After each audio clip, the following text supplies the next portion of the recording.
Typo. How did you come up? Oh man, you know what? That we should have done that. We missed our opportunity, really. The Ebst Coffee. It's yeah. It's like it's more of a brand name than a channel name. Some people come up with ideas for like really good sounding names, like the word America. It's like, oh, that's really unique. That works really well. When I think of that word, I think of the thing it means. Baloney. Baloney. That has like 12 different spellings, and they're all wrong. So welcome to the first annual podcast from the Coffee House Boys, or whatever we're called. I forget what it is. It's Coffee House Social.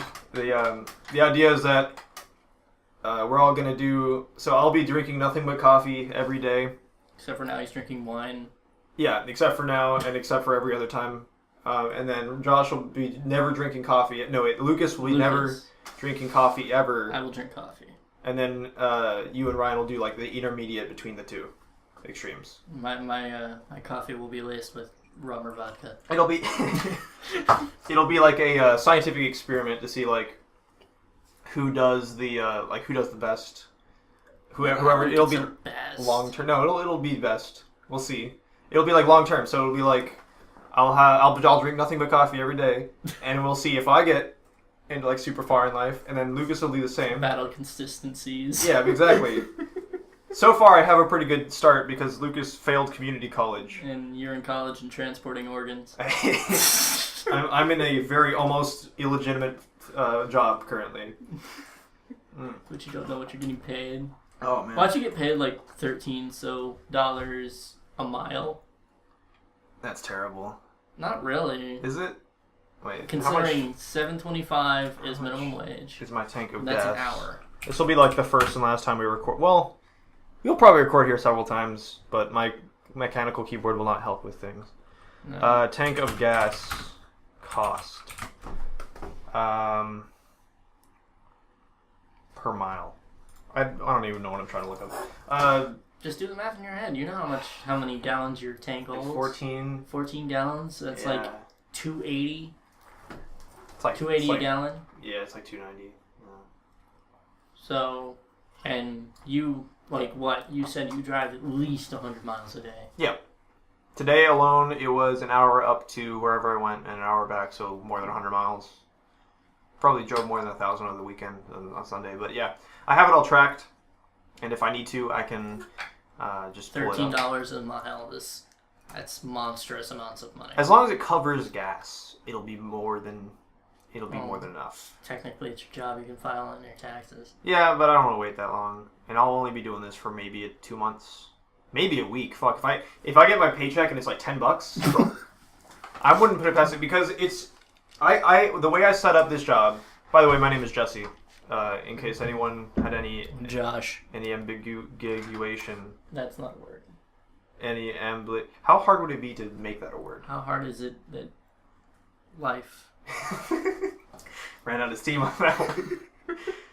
But yeah, pretty much the way I set up this job is that I have a friend named Mark, who shall remain nameless, and he has given me he works for this company, the company that I work for now, but I really work for him and I'm under him. So I'm pretty much his sub-employee. I'm not even a direct employee of this company I'm working for. They take 45% of whatever they charge per job. So they're taking 45% of my pay, and then Mark takes 25% of that. Now all he really does is make sure that I got the job and that I'm not dead. But I've signed no contracts with anything. So I could easily be fucked by him. He could take 90% and just never tell me what the base pay was originally, and I wouldn't know. So pretty much, if I'm getting like put into one guy, if I get less than I don't know $400, you know it'd be a really good topic, like a weekly, what the fuck's going on in Reddit today. Where we just browse Reddit? Yeah, just browse the front page of Reddit. See, that wouldn't be bad, but the problem is I'm gonna like not move around so much. The problem is my subreddit's set up that I uploaded this one, I reload, and it's gone. It hides all my liked posts. We won't upvote.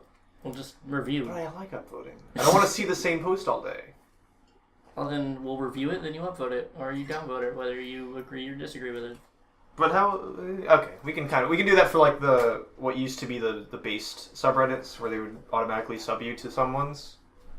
Oh my god, fuck those! It took me forever to purge those from my list. I'm really thankful they got rid of those. They got rid of them? Just recently, yeah. They kind of started shifting toward a social area, and they got rid of them. 2 hours to purge that shit. It was retarded. They used to have r/atheism on there, which was just like the biggest farce of all time. they were trying to like, man, here's all the subreddits everyone's gonna love. Let's pre-sub them to him. Man, we're not trying to push an agenda. Just r/atheism, which is r/don't believe in God. Yeah, it's more like r/hate everyone that's not atheist. Kind of like r/politics. Or r/his/her cereal bowls. It's not terrible. Except who gets the cereal bowl in that one? Like, are they naming each other hers or his, or is it actually his or her cereal bowl? It could be, but then whose cereal? Because there's a third one. Whose cereal? I guess the 3 genders. Cereal is gender confirmed. I'll put that up in the show notes, and I'll try to get this on iTunes eventually. But we're gonna need to break our subscriber count of 27, the most I've ever got. I think the most I've ever gotten 60. What a sad life everything is. Like, I'm not consistent enough. Exactly. Like, we can put as much polish as we want on all of this, and all it's gonna be is like, as soon as one of us dies, some news reporter is gonna be going through and find this by accident. And they'll be like, oh, that's interesting. Pretty much, as long as none of us get a Wikipedia page, it's all worthless. That's my measure of success. Make us a Wikipedia page. No, that's exactly it. My goal in life is to get a Wikipedia page made for me without me making it. That's the real measure of success. If you ask, I'll make it for you. Well, I've found success today, ladies and gentlemen. I think that'll be the name of this one. Success. Success found. Ka-ching, ka-ching. So we did actually choose topic lists right before we decided to record in the closet. We'll just call this the closet. AC actually just turned on, thank fucking Christ. Well, then you close the door then. I don't know, I like it. I like it makes me feel secure. That way you can run. I can run if I disagree with you too much, I can bolt. I'll just leave without my having computer. to turn the knob, just run into Flip the switch door. and bolt. For those who don't know, for everyone who's not in this room right now, there's I have my computer on an outlet that's controlled by a switch on the room, and I can just flip the switch. It looks like a light switch. Ryan just messaged you. Oh boy. What does it say? Send me a link to the Hungarian song. That'll be our intro for this. I'll have like a kind of like. You gotta make sure it's not copyrighted because I don't want any copyright. Oh, there's no materials. fucking way that's copywritten. In Russia, like Russian you copyright. Act like Russia doesn't copyright. I don't know. It was like the equivalent of if we made a song but we were Russian. That's what that was.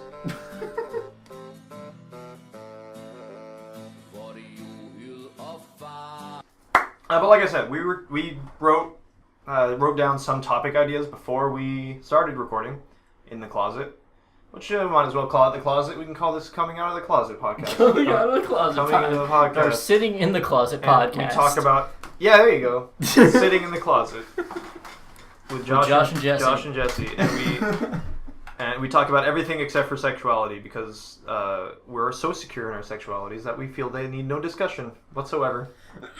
Yeah. Sorry, what are you? Okay, yeah, I'm sorry. Tuberculosis there, but okay. The closet has dust bunnies. Oh man, I'll cut this just a little bit, but as per the typical podcast format, you don't want to cut too much. Well, if you cut it all, it's not a podcast. It's just a. No, you like 99 PI. And like the really high value podcast with like Roman Mars and them, they're just like they cut the fuck out of those, but it's like they have years of footage to go through, so it's not too big of an issue. So like for the 5th time, I'm trying to say we wrote down topics. Eventually we'll get to them. Who knows? Maybe it'll be in this episode. So we were talking about starting a business that is purposely mistyped, misspelled. Yeah. The Epst coffee. The Ebst coffee in the world. That's too much. Just the Epst coffee. Well then, what if you did every single word mistyped, but you only sell the retards? The weird thing is they can read it. Well, yeah, they can read it now. That it's like it's the way they read it. It's genius. I'm telling you, this will take off. Oh man, cut that out. See, we're straddling a line. I don't know how professional we want to make this. We don't want to be like super professional. We want to be laid back. It's a coffee house. Yeah, it's coffee house. It's a nice chill. You listen to this in the morning on your commute to work, or if it's my work, every day's commute. All it is commute. Just make it something you would be comfortable listening to on the way to school or on the way home. I'm down with that. I like the 2-person format. This is working out much more than I thought it was. I'd previously tried to make a podcast at some point, and I had like 4 people, and all it became was me picking on the person who spoke the least. It doesn't really work with 2 people, so I think it works out better that way.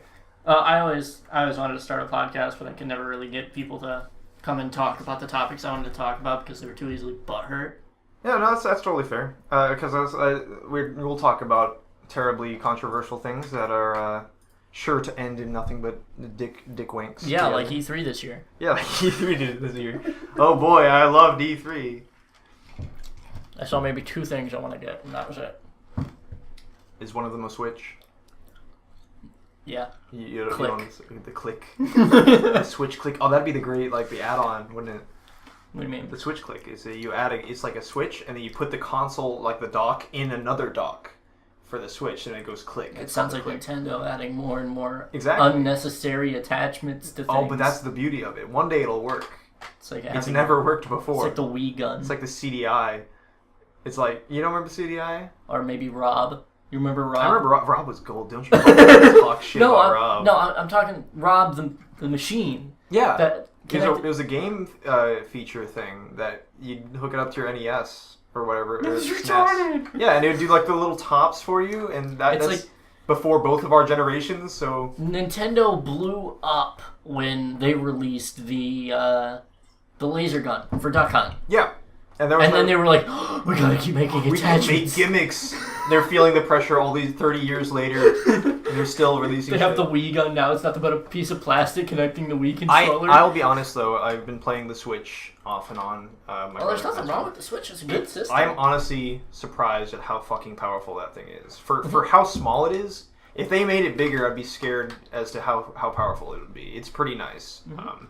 Battery life's not too bad. I was able to play a good couple hours of Breath of the Wild. Upgrade later in different models. Well, no, Nintendo's not really known for releasing multiple models like I don't know. Like they Sony did that. And Xbox they did that with the Wii and the Wii U, so they might do it with this. Yeah, they did like the black version that was faster. Well, no, I'm not. Was it? Did it have different hardware? They usually had a higher memory and it was faster. It had like better whatevers because they're rushing for release, so you release all the low quality ones for high price at launch, and then you release the better quality ones. They did that with the PS3 as well. Remember when it caught on fire every time? No. Welcome to alternate history with Jesse and Josh. I had an original PS3. We ended up trashing it after Sony got rid of the Linux platform that it used for its... The original PS3? Yeah. Yeah. The big, bulky 1.0 PS3. Oh, man. And it turns out like you could have gotten a settlement of like $300 if I would have kept it, and it pissed me off. God damn. See, that would have been a great thing to keep, because those things are fucking rare now. Those were the only PS3s that were fully backwards compatible. You could play PS2 games on them, but no PS3s after that they could take, because they were just too hot. They were buggy as fuck. Released them out the door. Yeah, on the screen right now, you should put that picture of a PS3 that's inside of a grill that's made into a grill. You know that picture? I'll find it. I have PS3 people. Grill. Speaking of Reddit and PS3s, the PS2 was so popular they produced it up until the PS4 was announced. Yeah. That is a fun fact, if I've ever heard one. And it was a sad day whenever they stopped supporting it, because then you realize, wow, We're they're gonna put a lot of time and effort into PlayStation Now. Oh man, PS Now and then PlayStation Network and just anything paying for online it's bad because no one's let up from it. I used to think that when Microsoft started charging for online play, I was like, oh, this is stupid. They're gonna look at PC and be like, oh, they don't charge at all for online play, so they're gonna give it up eventually. But no, everyone's doing it harder than ever, and it just it's another reason not to go to console. But we'll get into that. Well, at least now, like, people newer to the generation would look at online and they'd compare it to Wii and its free online compared to PlayStation and Xbox's online, which is 5 million times more stable. Yeah. A lot of it comes down to, like, what was the... I mean, even early PS3 games had pretty insane online for free. But, I mean, it just came down to a lot of it, like... Sony, like fucking Donkey said, Sony sees that Microsoft is making money through some retarded new strategies. Like, we gotta do it too now. But yeah, that wasn't the star of E3 though. Yeah, no, back when PlayStation was doing PlayStation Network for free, they were able to support games like MAG, for example. MAG for like 60 people online. Yeah, 64 versus 64 fucking people. Insane, dude. On a console. You couldn't do that shit on Steam. And Steam's like the big one now. And again, like, that point was made, like, they're charging for online, and the servers are still shit. They're not doing anything with that money. Nothing's different. They're just pocketing that shit. I mean, at least with Ubisoft, I mean, the servers are, it's you expect what you're getting, you know? You're not paying for online play. At this point, what are you doing? Are you paying for online, or are you giving hackers access to your credit card information? Oh, now that's a philosophical thing. We need to call in Ryan, the psychologist. Psychology, the psych major. It starts with a P, and it's something I don't know how to pronounce immediately, so it's got to be out there. But no, see, that was not the star of E3. The star of E3 was Mario Odyssey and Mario with Rabbids, the greatest game. That's ever going to come out. I went during E3, okay, I saw a few games that I liked. I liked Monster Hunter World. Mm-mm. Oddly enough, I liked Yoshi. Nintendo owned E3 this year. And that takes a lot for me to say. Well, see, it takes a lot for you to say, but no one else came up with anything. Really? I mean, Sony had, like, a fucking stage that was pretty impressive, and that was it. It didn't release anything. It didn't show anything that was impressive. I mean... Nintendo came out, and they're always the one that releases their console before everyone else. Mm-hmm. And then they have this beautiful follow-up, because then they have a bunch of games that came out. They already had their big launch title with Zelda, but now they still have the Mario, and the other Mario. Yoshi. And the Yoshi. Yoshi looks fucking awesome. Beautiful.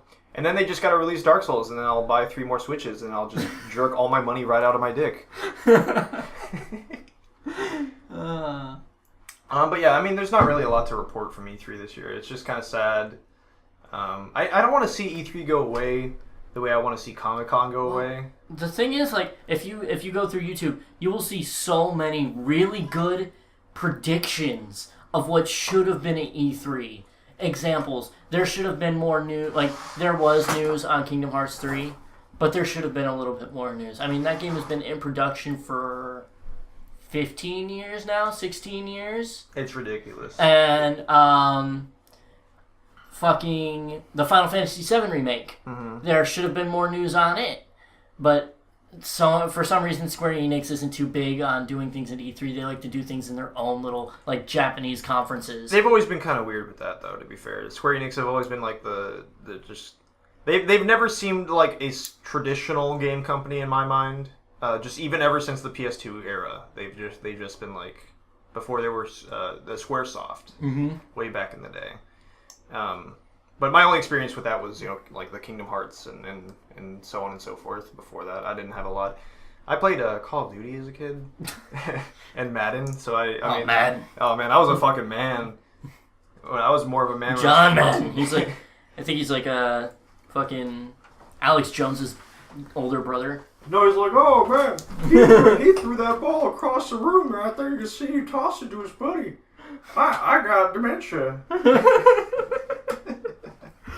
No, but Square Enix really should have had a little bit more of a presence. Bloodborne 2 Ah, shit. from Squaresoft. Not Squaresoft, That's but something I missed. From Software. Yeah. That should have been announced. See, it was...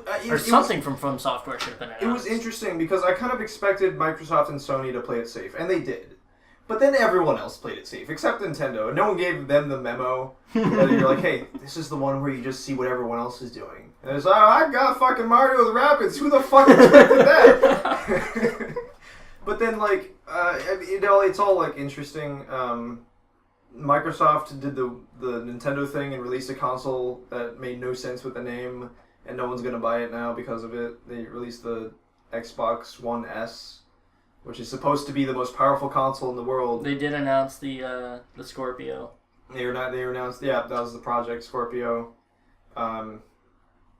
I'm not going to get it. I knew about the details about the Scorpio way before E3, though, because I worked for Xbox. Oh, okay. And they told us all the specs and stuff and how they were going to release it. And wow. I was bound by... You didn't tell me that confidential. I was bound. Okay. If I would have told you that, then I would have, like... I feel betrayed. I feel like I should take priority over contracts. And yeah. To be fair, we shared so much information about the NDA we signed for Ghost Recon. For Ghost Recon. We played it together. We couldn't talk about it while we were playing it. As an NDA, we'd break. We gotta play the game, but we can't reference the game when we play it. Speaking of that game... Hey guys, I'm not playing Ghost Recon right now.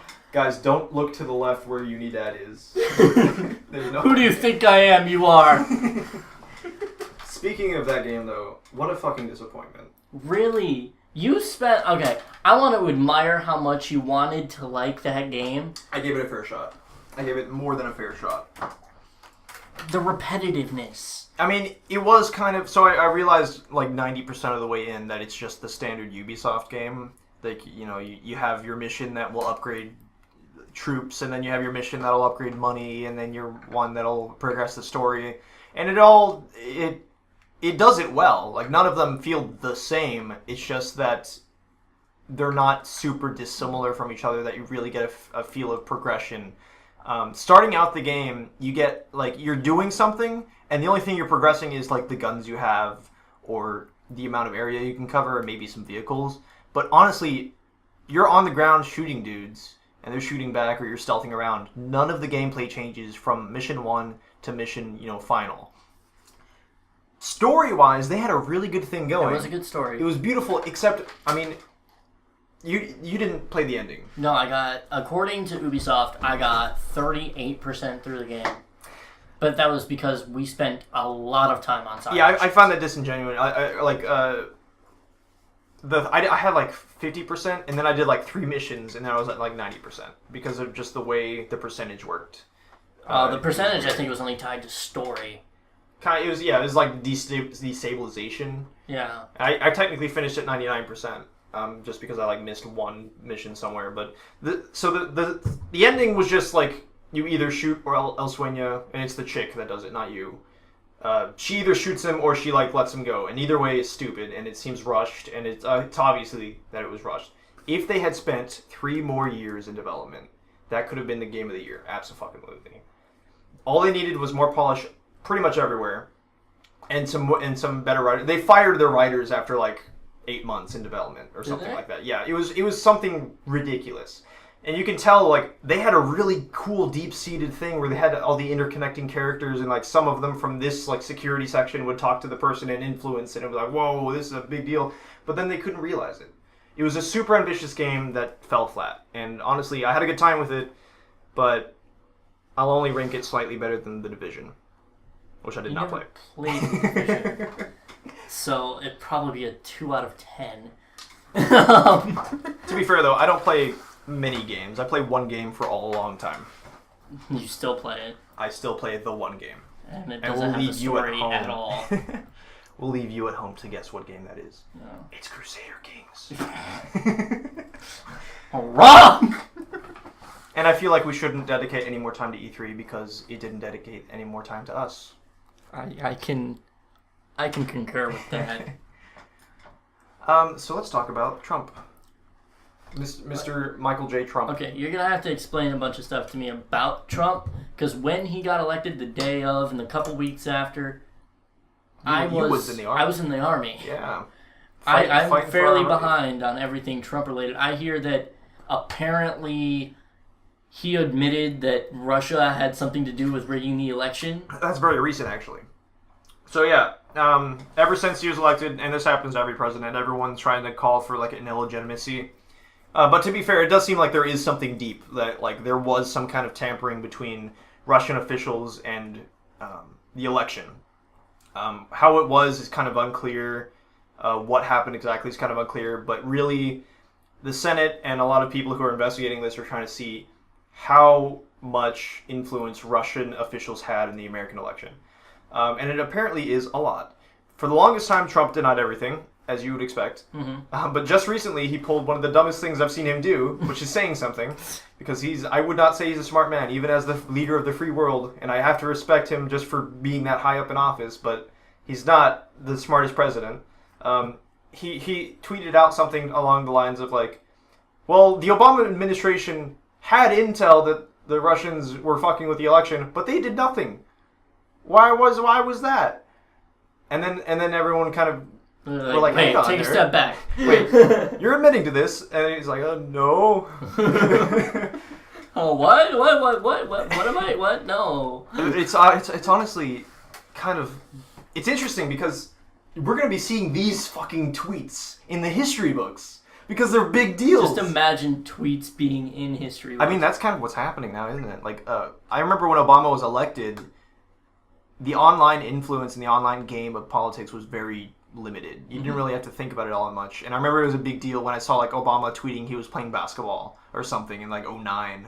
And that was a huge deal. Yeah, I was like, wow, he's so cool. Playing basketball. I remember making jokes about him dunking. Because when he got elected, I was in, 6th grade? I was in 6th grade when he got elected. Yeah, that's insane. And God, 8 years, dude. We're fucking young. It kind of blows my mind. 10 years ago, I was 9. 10 years ago, I was 12. Oh, shit, you're 22. Yeah. Oh, shit, you're older than me. But yeah, like...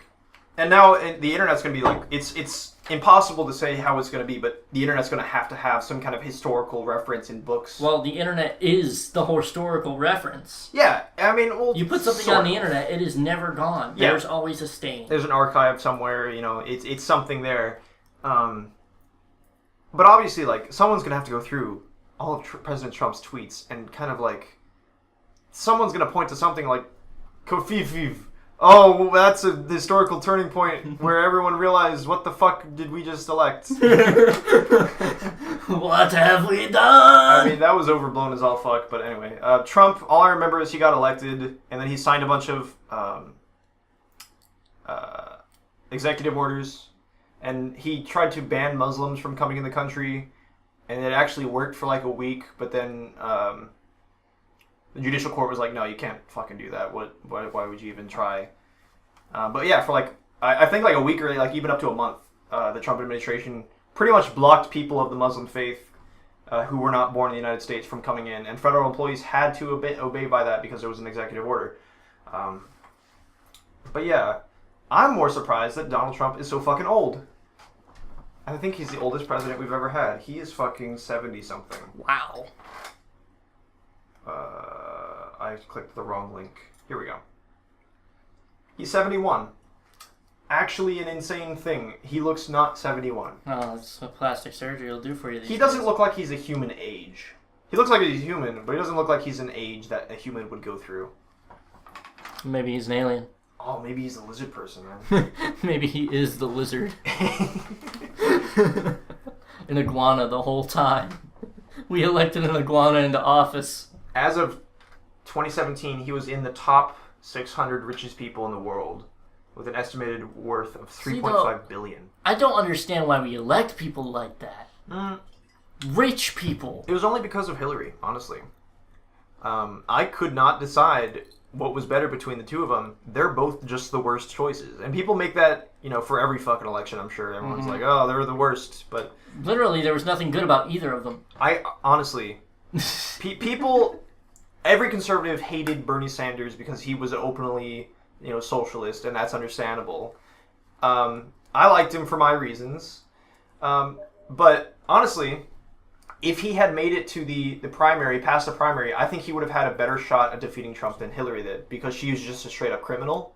Mm-hmm. And Bernie Sanders, at least, he was doing his thing legitimately, which is more than either of these people can say. Either Hillary found some dirt on him, or she bought him out, one or the other. So I don't think it was either of those things. The DNC private committee. So this happened on the primary night. She kind of threw media attention, so she has influence, or I'm not going to say she paid people off. She snaked her way to have media attention go all toward Hillary for like the last couple weeks of the primary, and it's kind of widely attributed that the DNC public official, whoever her name was, pretty much made Bernie Sanders lose the primary for the DNC because she made her decision that she wanted Hillary Clinton to be the front runner. So it's pretty much seen that she's the reason Donald Trump's in office, because the middle group of America, which is the majority sway voting in the United States, had to vote either in the favor of Hillary or Trump, and they proved that they would rather have Trump in office than Hillary because she was more catering to the far left than he catered to the far right, which is hard to say, though, because they're both kind of far on each side. At least from my perspective. I'd rather say that I'd rather have a farmer in office than a politician. Yeah, and that's a big voting bracket, and that's part of the reason Donald Trump won, is because she's so much of a Washington insider and a politician, and someone who's very much ingrained in that system. I felt a sense of relief when she lost, but I didn't want to vote for Trump either. That's kind of the I chose not to vote in this election. Yeah, nobody's holding a gun to my head. No, yeah, and that's totally reasonable. I think that's fucking retarded, and I hate you, but I don't think mandatory voting is a solution. It's just going to encourage more. Unless I did a write-in, I couldn't find anybody that I'd care to have in office this year. There was really no good options. I voted simply because of the incumbent voting. So I do a thing that I think most people should do, is that if you don't know who you're voting for, so like state level of elections, or even like city or council elections, it always has to tell you on the ballot which one's incumbent. And I'll usually vote against that person because the political process works better when there's more replacement of politicians and they keep going through, rather than the same person being there for 30 plus years. So I think that's a pretty good idea. And, of course, there was exceptions to that, but blurred coffee shop picture, the blurred arcade machine in the back. Who puts an arcade machine in a coffee shop? That's what I'm wondering. I would not put an arcade machine in a coffee shop. You, dear listener, are witnessing the creation of history with this channel. We are making something truly beautiful. Trying. I can't even remember the name of it. What is it? Coffee house. Wine house? Give me more wine? Is that what it is? You need more wine. I need much more wine. I don't have enough to get buzzed, sadly. Oh, I got a little bit going, but... Boy, this is good. Grape juice. Talking shit about my margarita earlier. Look. It had a lot of salt in it. And you had a lot of salt after that, too. Yeah. Emotional salt. But yeah, it's fucking hot. Not really much to talk about as far as the Trump administration's concerned. Yeah. I don't pay too much attention to Washington politics anymore. Yeah. Ever since I realized that my country's going to shit. I mean, I don't think it's going to shit. I think it's the same amount of shit it's always been. Everyone's going to disagree with everything that's happening, but regardless if you pay attention or not, it's going to happen. You don't have to be passive-aggressive during the podcast, Jesse.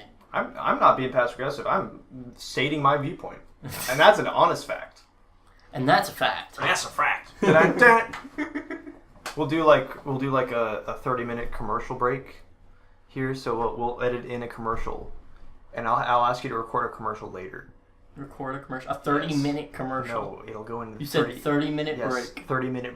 Oh, well... 30-minute mark break commercial thing to break up the monotony of us being AIDS. Okay. It'll be something like I'll go on the mic and like...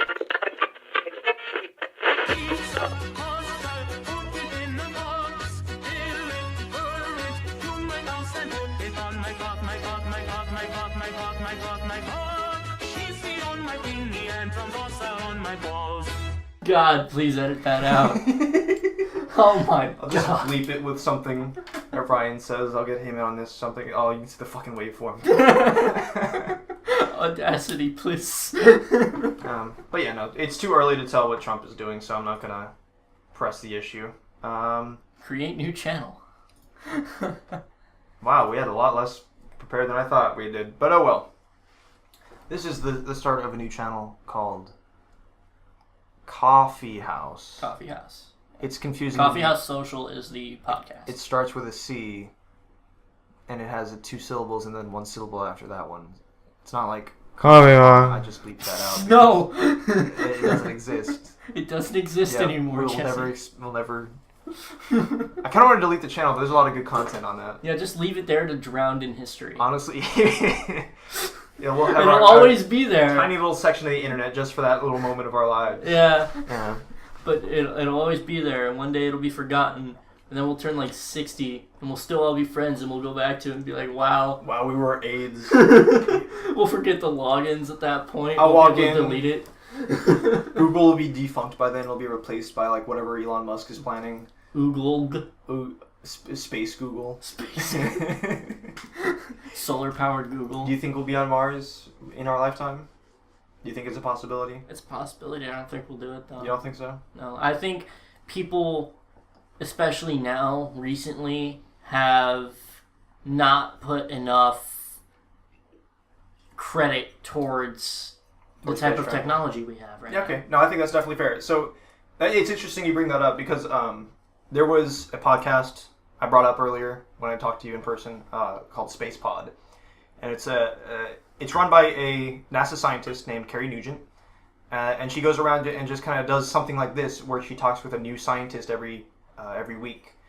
And it's a beautiful podcast and everyone should go check it out.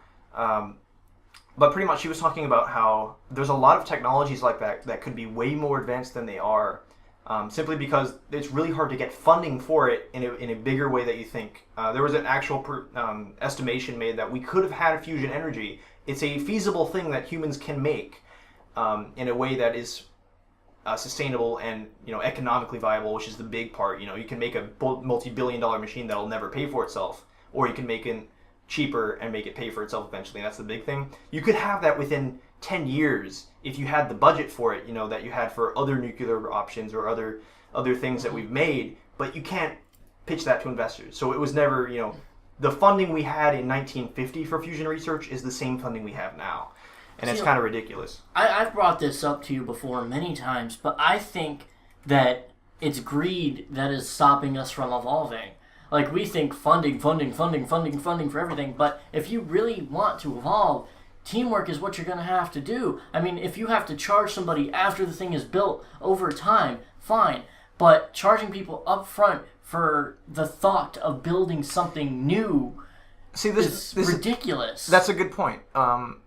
This kind of gets into a governmental solution. So people see, obviously, if you want your state to build something great, you should just have the state be in charge of making it. And that's, the communistic argument for it, or the Marxist argument. And that, that makes sense in that theory, that theoretical universe where you should just have your scientists be able to have unlimited budget and make whatever they want. Just, take all the metal you want from the mines and all the research you want from that. And that would kind of theoretically work out. But then a lot of kind of human nature, what we want as people, your scientists aren't going to be motivated to do something if they don't have incentive and so on. It makes a lot of sense to do that in theory, but obviously in practice it kind of falls flat, and you kind of have to have this balance of something to progress along, which is sometimes like a governmental solution, sometimes a very private organized solution, but you always have to have that like capitalistic model to progress things along just economically. That's kind of what we've been going on for the last 100 years, and the amazing technology growth we've had is kind of proof of that. But ultimately, this is actually a TV show. The cameras should come out. No. Come on. They're not coming out. You've been pumped. Shit. I've been pumped. It's a double pump. They said they were going to come out and bazooper you, but they never did. No, but I guess I was saying that greed, man. It's all about money. But at this point, we could have been on Mars. We could have clean energy everywhere. Definitely. No, yeah, absolutely. There's no question in my mind that we could have functioning fusion or clean energy in our houses, or powering our houses right now on Mars, if we set our goals as a human, civilization to do that years ago, but we didn't. We just kind of continued functioning in the way we did in the '60s. That's the kind of interesting part of it, but. Like, oh, yeah, okay, in the past 20 years, yes, we've had major technology growth, but now we've hit that fucking choke point again. Mm. Like, nothing new is being made. Phones are getting bigger. They went from being big to being small to getting big again. I mean... There seems to be some amount of progress when there's like more of a push for electric cars and self-driving cars. And I think that'll be the next big bubble. I think, the huge explosion of smartphones 10 years ago, less than 10 years ago, was the huge thing, and now that's kind of ushered us into the smartphone age. Mm-hmm. The next thing will be self-driving or semi-autonomous cars. And then you get those people who are afraid of self-driving vehicles. They're going to be purged by the vehicles. They're going to get guns. Cars don't kill people. People kill cars. Wait, yes they do. They do now. They do now. Revengeance this Cars, summer. the revengeance this summer. But I think to end out the podcast, we can have our final topic be a philosophical one. Because you mentioned greed and kind of how that's hindering the advancement of civil liberties in humankind. I am a nihilist. As far as I can agree with that. I am too. Goes. But my angle with nihilism is that it's very game theory centric. I still would consider myself a good person as far as my relation to other people because that's what gets me the greatest amount of good. But I can totally understand if someone doesn't want to play along with other people. Because if you want to live your life in a way that's very selfish and just gets you the greatest amount of ease and comfort or whatever, I think that's just as good as way to live as any other. But ultimately myself, I see it as more of we should do what we can to help each other because psychology kind of dictates that's what's best for our human minds and that's what we've been given. And game theory dictates that, if the majority of the pack helps each other, the majority of the pack gains from each other, and stuff like that. And here we are at war. No, see, that's exactly it. There's two kind of game functions happening with idealistic conflict and things like that, and whatever side comes on top has more than just a we win. It's more of a cultural victory. Nazi Germany taking over just one more square foot than it did has a huge historical impact, not just because they have more control or more wealth or whatever. It's because they have a cultural more legitimacy. We hate Nazis so much because they were crushed and we beat them, so we kind of proved that everyone else is better than that culture and that idealistic sense. History written by the victors. Well, yeah, and that's kind of it. And I don't think that's a problem. I think that's more of just how humans work. That's sadly, as much as I'd like to know the truth on everything, that is how it works, and I've come to grips with that. Yeah, it's kind of funky because you kind of want to go back and think and study some historical event, but you're always going to know, and even something that happened yesterday, you're not going to be able to know the perfect truth on it unless you were there. And that's kind of like multi levels of thinking. Some people cannot even grasp the concept of something happening that they weren't there for, or something. This is a hard example. I use this with my dad. Did we land on the moon in 1969? I will say I don't know because I was not there, but all the evidence I've seen seems to prove to me, yes, that it has happened. And that's a small distinction to make because it's so easy to say, yeah, of course, we landed on the moon in 1969. But you weren't there. Exactly. So, did last Wednesday exist? I mean, I was there, but how do I know all those memories weren't planted? It fucking goes back, kind of circles its way around to the, was it Newton's laser sword or whatever? Yeah, Newton's flaming laser sword. Yeah, that's my favorite. Kind of goes hand in hand with Occam's razor, The best answer is the simplest answer, and something that you can't prove is not worth talking about. That's the kind of universe was created last Wednesday-ism that is gladly not as much a thing as it should be. Earth is flat. The Earth is flat. Why is that of a fucking research? Why is that a thing? In the information age where we can fucking set up a GoPro on a helium balloon and see the fucking curvature of the Earth or whatever. There's people in space right now looking down at the ball Earth. And Are you there? Ah, shit. You got me there. Man, maybe I should be a flat earther like But Shaq. did you die? But did I die? What if we're all dead, man? What do you think happens after you die? That'll be the last question. That'll be the last. You said that about the last two. That was the last topic. This goes in hand. Okay, last question. What do you think happens after you die? What do you think happens after you die? It's a hard one to answer. I don't think anything. Nothing. I mean, my basis on religion is different from a lot of people. I wouldn't consider myself any religion. Mm-hmm. I mean, like, if there is a God, I believe that he wouldn't want you to worship him.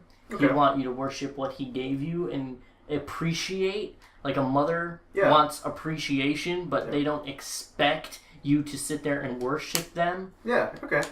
That. But, like, I don't think too much about death just due to the fact that I'm not dead. Yeah, that's totally fair, and I think that's a good way of going about things as a human. You can't get anything done if you're just sitting there contemplating life all the time. That's kind of the Brave New World problem of no one lives past however old because everyone kind of gets existential at some point. Yeah, I mean, it adds on to the nihilism I admitted to. I mean, eventually I'm gonna die. Yeah, That's life. You die. yeah, and all Dying since day one. That's a fallacy. Fucking gorillas. But yeah, no, that's a lot of nihilists kind of get into the pessimism of life, and a lot of people see nihilists as pessimists, but that's not. I think that's not necessarily the case. I think I see myself as like to be a nihilist. I see myself a very optimistic nihilist for some reason. I think ultimately nothing matters. I could be a douchebag that does heroin all day, and there would be as much consequence at the end of my life as if I was a grade A student that went to Congress or something. But I think it's more enjoyable to go the latter route, to do something that you can just say you did at the end of your life. But ultimately, there's no big difference. And I think after you die, you just go back to the way it was before you were born, man. You weren't existing 23 years ago, 24 years ago. Nor was I. You weren't there. You're right. Presumably, I didn't exist 20 years ago either. And I think that we'll just kind of go back to not existing and we'll be cool with it. And it'll just be like, we won't have memories, but we also won't forget. And on that note... And on that note, we'll cut this podcast to be more coherent. I know we went from E3 to nihilism in like less than 20 minutes, but we'll see how things play out. Thank you for listening. Here's my second favorite jazz track mixed in with Josh's first favorite metal track at the same time. Go.